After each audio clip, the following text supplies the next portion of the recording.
এটাও মধু। এই দুইটাই মধু? মধু।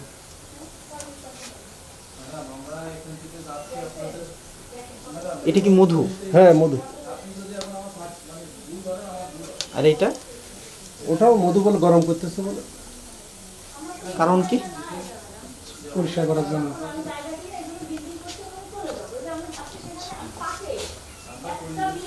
আরেকটা ভরা পকেট দেখাই না। এটা কি লবণ? এটা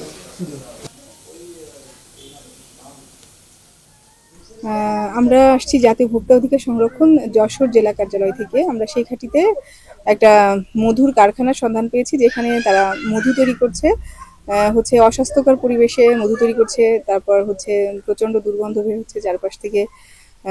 তারপর কোনো কেমিস্ট নেই। তেনারা যে মধু প্রসেস করছেন, প্রসেস করার জন্য যে নীতি নিয়ম কানুন আছে, সেগুলো ওনারা যথাযথভাবে পালন করছেন না।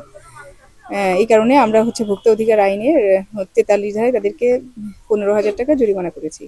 আমাদের এ ধরনের অভিযান অব্যাহত থাকবে। ধন্যবাদ।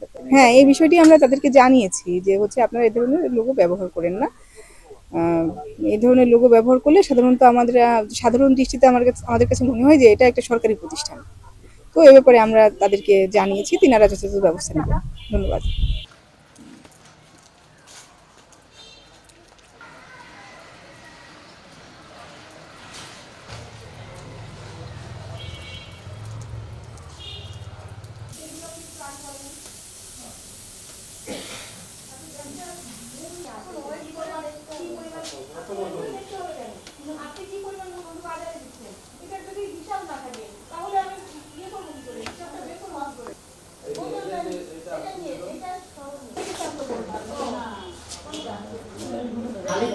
খালি বোতলে